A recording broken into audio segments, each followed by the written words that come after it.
Assalamualaikum warahmatullahi wabarakatuh. Nepangkeun wasta abdi Muhay Fardan Sablal Huda ti kelas 11 tilu. Abdi di dieu bade ngabacakeun sajak anu jijirna hikmah Sunda. Langsung wae abdi bacakeun. Di tanah Pasundan ngamalir, carita karuhun.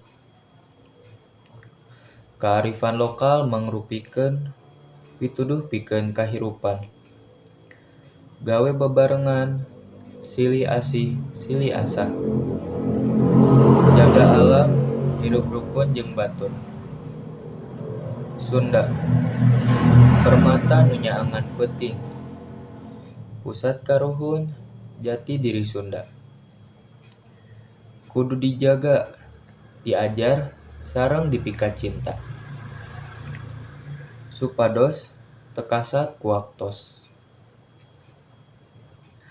Urang salaku generasi Sunda kudu ngalestarikeun budaya Sunda.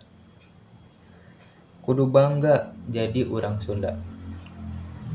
Jeung ngamumule basa jeung budayana. Sakian ti abdi. Wassalamualaikum warahmatullahi wabarakatuh.